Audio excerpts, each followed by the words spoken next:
नमस्कार, मैं हूं स्नेहलता। सुनो यूपी मॉर्निंग एडिशन की शुरुआत यूपी में हिंसा मामले में अपडेट के साथ, जहां 227 गिरफ्तारी हो चुकी है। प्रयागराज में अब तक 68 आरोपी गिरफ्तार हुए हैं। ये अपडेट आपको देते चले। हाथरस से 50, सहारनपुर से 48 आरोपी गिरफ्तार हुए हैं। वहीं मुरादाबाद से 25, अंबेडकर नगर से 28 आरोपी गिरफ्तार हुए हैं।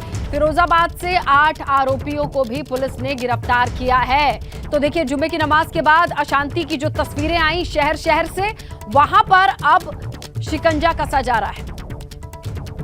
देखिए कितनी गिरफ्तारी कहां से हुई, ये जानकारी आपको देते चले। अपडेट आ गया है। 227 कुल गिरफ्तारी। प्रयागराज से 68 आरोपी गिरफ्तार, हाथरस से 50, सहारनपुर से 48, मुरादाबाद से 25, तो अंबेडकर नगर से 28 आरोपी गिरफ्तार हुए हैं। फिरोजाबाद से भी 8 आरोपियों की गिरफ्तारी हुई है। तो देखिए धरपकड़ तेज है, आंकड़ों में लगातार बदलाव हो रहा है। जहां हम आपको बताते चले कि इस वक्त अपडेट आ चुकी है कुल गिरफ्तारी को लेकर के 227 लोग गिरफ्तार हो चुके हैं।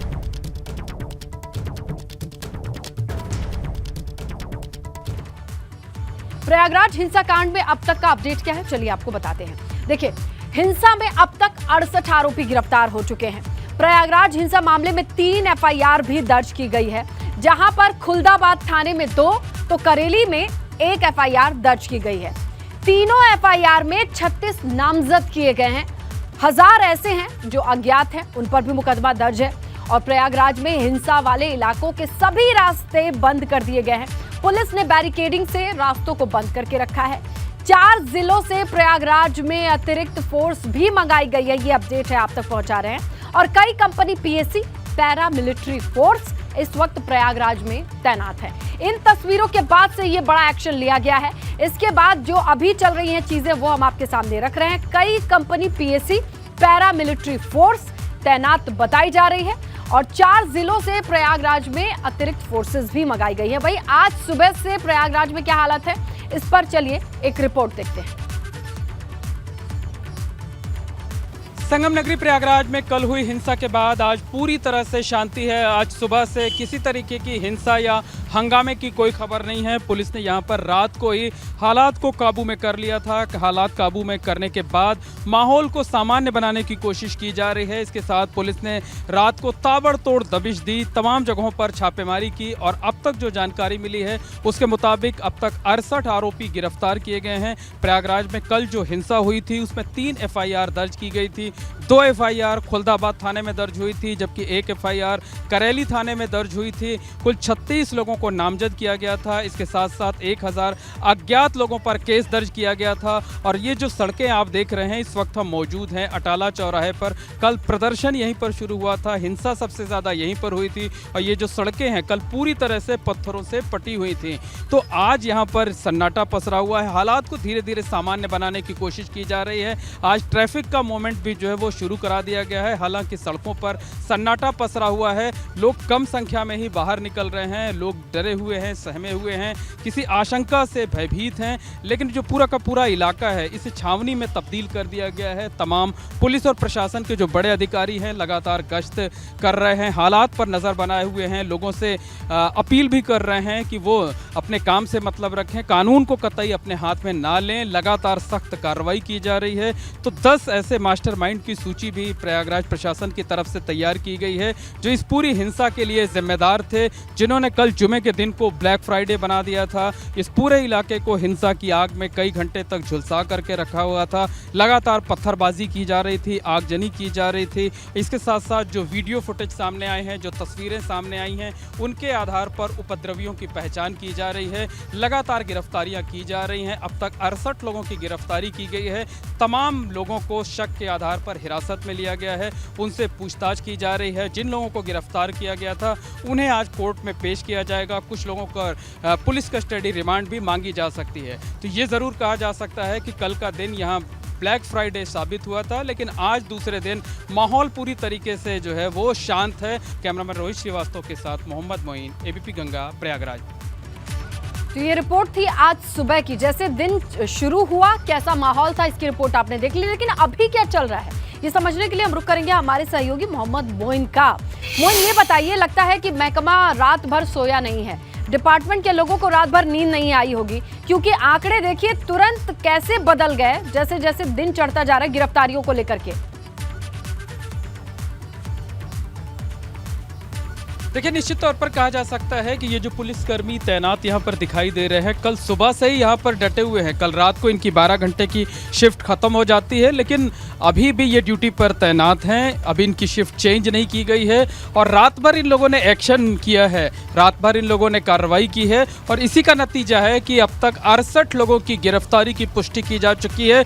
तमाम और लोग हैं जो हिरासत में लिए गए हैं, शक के आधार पर तमाम लोगों से पूछताछ की जा रही है। तो कई तरह से टीमें बनाई गई हैं। एक वो टीम है जो लगातार दबिश दे रही है, जो नामजद लोग हैं, जो संदिग्ध लोग हैं, उनकी छापेमारी की जा रही है, गिरफ्तारी की कोशिश की जा रही है। एक वो टीम है जो लॉ एंड ऑर्डर के मोर्चे पर डटी हुई है, जो अटाला इलाका है जहां इस वक्त हम मौजूद हैं, जहां कल सबसे ज़्यादा हिंसा हुई थी। वहां पर जो है वो हालात को काबू में रखने की कवायद की जा रही है कि कहीं ऐसा ना हो कि आज फिर से माहौल बिगड़ जाए, लोग बाहर निकलें और कानून को अपने हाथ में लेने की कोशिश करें। एक वो टीम बनाई गई है जो वीडियो फुटेज सामने आए हैं, जो तस्वीरें सामने आई हुई है, उसके आधार पर पत्थरबाजों की, हिंसा करने वालों की पहचान की जा रही है।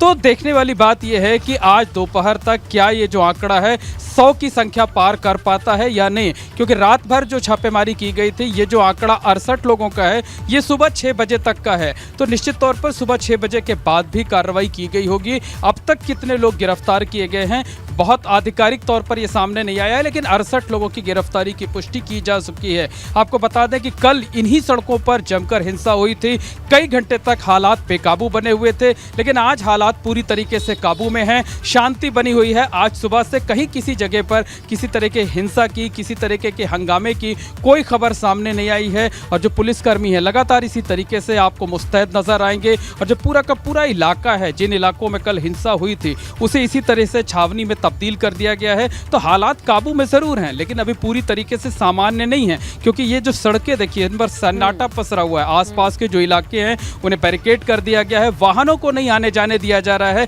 इक्का दुक्का वाहन जो है वो जरूर चल रहे हैं और जो लोग आ जा रहे हैं उनसे भी पूछताछ की जा रही है, उनसे भी रैंडमली उनकी भी चेकिंग की जा रही है। तो माहौल को सामान्य बनाने की कोशिश जरूर की जा रही है, लेकिन ये कहा जा सकता है कि हालात पूरी तरीके से काबू में हैं, लेकिन अभी पूरी तरीके से सामान्य नहीं हुए हैं। हालात को सामान्य होने में अभी 1 से 2 दिनों का वक्त लग सकता है। लेकिन जिस तरीके से प्रयागराज प्रशासन ने कार्रवाई की है, ताबड़तोड़ गिरफ्तारियां की हैं, उससे ये जरूर लगता है कि पहले गलती जरूर की, होमवर्क ठीक से नहीं किया, लेकिन उसके बाद जो है वो सरकारी अमला वो पटरी पर जरूर आया, उसने जो है सख्ती दिखाई और जिसका नतीजा है कि अब तक 68 लोग गिरफ्तार किए जा चुके हैं। आज इन लोगों को कोर्ट में पेश किया जाएगा, कुछ लोगों की रिमांड भी मांगी जा सकती है।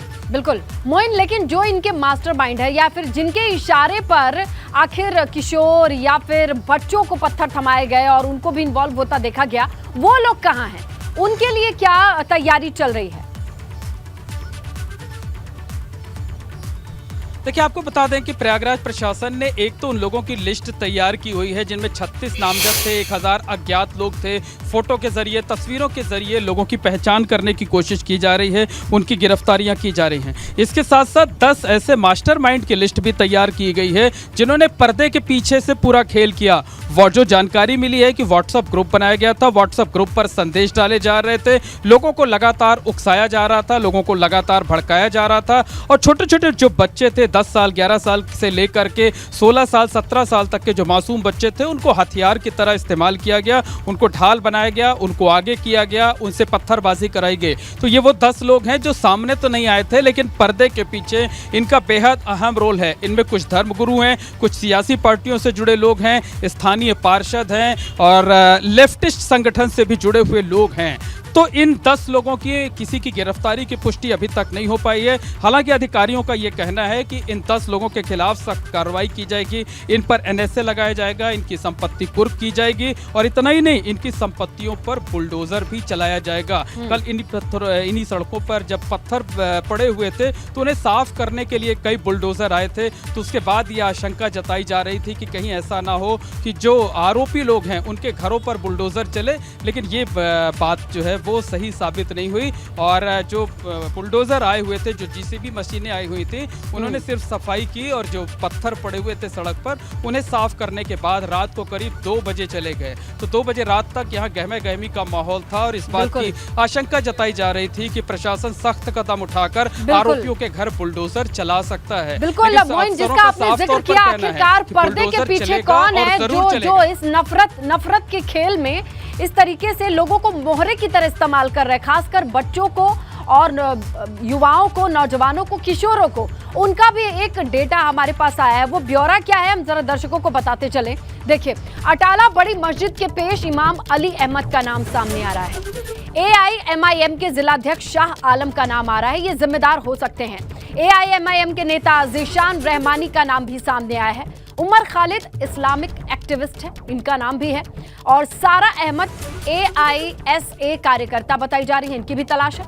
आशीष मित्तल वामपंथी नेता हैं, इनका भी हाथ हो सकता है, संदेह के दायरे में है। जावेद अहमद कथित सोशल एक्टिविस्ट हैं और मोइनुद्दीन स्थानीय पार्षद है AIMIM की ओर से। अली अहमद CAA एक्टिविस्ट हैं। तो ये वो नाम है। 10वां नाम समाजवादी पार्टी के कुछ स्थानीय नेता का भी बताया जा रहा है, क्योंकि पर्दे के पीछे से इन्होंने नफरत के खेल को खेलने का काम किया है और इनके इशारों पर बहुत बड़े पैमाने पर लोग इस कदर इकट्ठा हुए और बच्चों को हथियार बना करके आगे बढ़ते चले गए।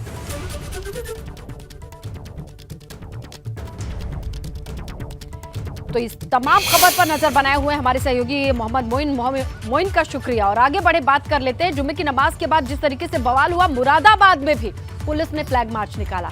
इस दौरान पुलिस की तरफ से लोगों ने कहा कि कानून अपने हाथ में ना ले, उनसे अपील की गई कि शांति व्यवस्था बनाए रखें। मुरादाबाद में शुक्रवार को जुम्मे की नमाज के बाद प्रदर्शन हुआ था। मुरादाबाद से भी तस्वीरें आई थी। प्रदर्शन का अशांति और उपद्रव में तब्दील होना ये हमने देखा था। इसके बाद आप देख और सुन सकते हैं किस तरीके से शांति व्यवस्था कायम रखने के लिए पुलिस प्रशासन गश्त करता दिखाई दिया, सुनाई दिया।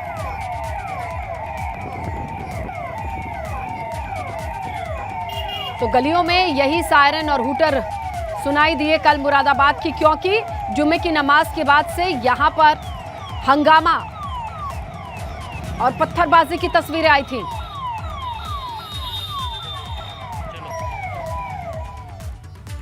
तो देखिए, जुम्मे के नमाज के नाम पर हुई हिंसा मामले में संतों की प्रतिक्रिया सामने आई है।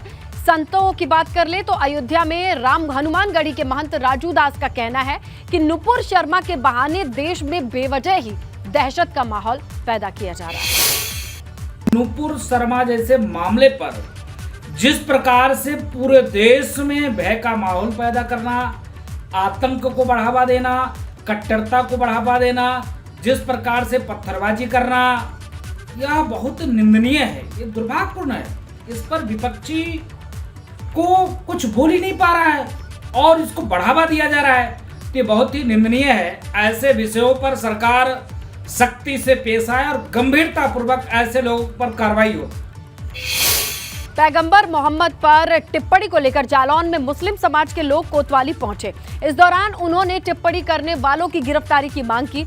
आरोप सोशल मीडिया पर आपत्तिजनक पोस्ट किया गया था। इसके बाद लोगों में गुस्सा है और उधर एसएसपी ने शरारती लोगों की गिरफ्तारी के साथ सख्त कार्रवाई के निर्देश दिए हैं। कोतवाली उड़ई में मुस्लिम समाज के कुछ लोग आए थे ये बताने कि किसी ने फेसबुक पर एक पोस्ट करी है जो उनके धार्मिक भावनाओं को ठेस पहुंचाती है। उससे पुलिस ने जांच का आश्वासन दिया, हम उसमें जांच करेंगे और पता लगाएंगे किसने पोस्ट डाली है और जैसे ही पता लगाएंगे उसके बाद उसको मुकदमा लिख के उसे गिरफ्तार करेंगे। और देखिए, महान दल के गठबंधन तोड़ने से अखिलेश यादव नाराज बताया जा रहा है। बड़ी खबर है, केशव देव मौर्य से अखिलेश ने फॉर्च्यूनर गाड़ी वापस ले ली है। अखिलेश यादव ने फॉर्च्यूनर गाड़ी गिफ्ट में दी थी और जब ये दोनों साथ में थे, प्रचार प्रसार कर रहे थे, और अब ये गाड़ी वापस लेने की खबर आ रही है। देखिए, नाराजगी की खबर चलती है और नाराजगी अब खुल करके सामने आई है, क्योंकि अखिलेश यादव ने जो फॉर्च्यूनर गाड़ी गिफ्ट की थी वो अब वापस ले ली है। महान दल से अलग होने के बाद अखिलेश यादव ने भी नाराजगी जाहिर की है। जो गाड़ी दी थी चुनाव प्रचार के लिए वो वापस ले ली है। आपको बताएं कि परिषद नहीं भेजे जाने से नाराज बताए जा रहे थे केशव देव मौर्य। और अब जैसे ही उन्होंने किनारा किया, अखिलेश ने भी नाराजगी जता दी है। केशव देव मौर्य को जो गिफ्ट दिया था वो गिफ्ट वापस ले लिया है। लग्जरी एसयूवी वापस ले ली है अखिलेश यादव ने केशव देव मौर्य से। जब विधानसभा चुनाव की बारी थी और एक बड़ा गठबंधन और दल निकल करके सामने आया था, तब मंच भी साझा करते थे केशव देव मौर्य महान दल की ओर से अध्यक्ष के तौर पर। लेकिन अब बात नहीं बनी, नाराजगी, और जैसे ही वो अलग हुए, अखिलेश यादव ने भी ये गाड़ी वापस ले ली है। चलिए सीधा रुख करते हैं हमारे सहयोगी अनुभव का। देखिए, ये गिफ्ट देना और गिफ्ट वापस लेना, नाराजगी, लेकिन सियासत में मायने बहुत हैं। साफ तौर पे कह दिया है, रास्ते अब बंद है, दरवाजे बंद है। देखिए, बिल्कुल 2 दिन पहले जिस तरीके से केशव देव मौर्य जो महान दल के अध्यक्ष हैं, उन्होंने ऐलान किया था कि वो गठबंधन से अलग हो रहे हैं, यानी समाजवादी पार्टी गठबंधन के साथ अब वो नहीं रहेंगे। वजह वही है जो आपने बताई, विधान परिषद में जब भेजना था तो समाजवादी पार्टी ने 4 उम्मीदवार अपने भेजे, तो इस वजह से वो इतने नाराज हुए कि उन्होंने गठबंधन तोड़ने का ऐलान कर दिया। और जब गठबंधन तोड़ने का ऐलान किया तो उससे कहीं ना कहीं समाजवादी पार्टी के लोग, उनके जो अगर हम कहें अन्य नेता हैं, वो भी नाराज हो गए। और उसमें से कुछ सलाहकारों ने पार्टी के जो राष्ट्रीय अध्यक्ष हैं अखिलेश यादव से कहा कि जो गाड़ी आपने गिफ्ट की थी, एक फॉर्च्यूनर गाड़ी गिफ्ट की थी चुनाव से पहले अखिलेश यादव ने केशव देव मौर्य को, ताकि वो कैंपेन कर सकें, आसानी से हर जगह आ जा सके।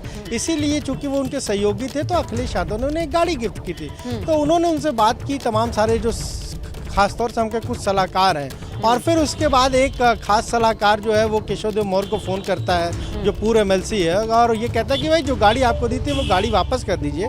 तो तुरंत ही उसके बाद केशव देव मौर्य ने वो गाड़ी वापस कर दी है। पर ये ज़रूर है कि कहीं ना कहीं गठबंधन तोड़ा केशव देव मौर्य ने, तो नाराज़गी समाजवादी पार्टी खेमे में है। अखिलेश यादव भी नाराज़ हैं, और कुछ सलाहकार जो हैं उन्होंने तो फिर इस तरीके का बात की फ़ोन पर, और जो गाड़ी थी उसको वापस मंगा लिया। ये कह सकते हैं कि गठबंधन तोड़ने के बाद अब केशव देव मौर्य पैदल हो गए हैं।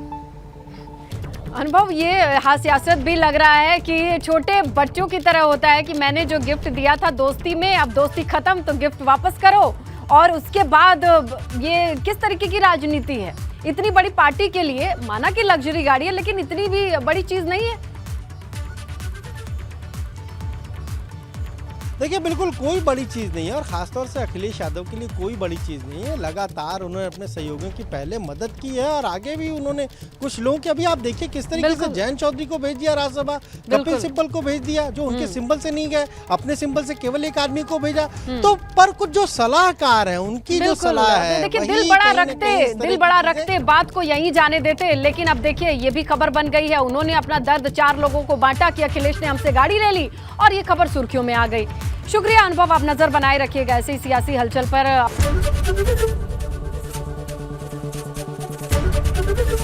ABP गंगा, खबर आपकी, जुबान आपकी।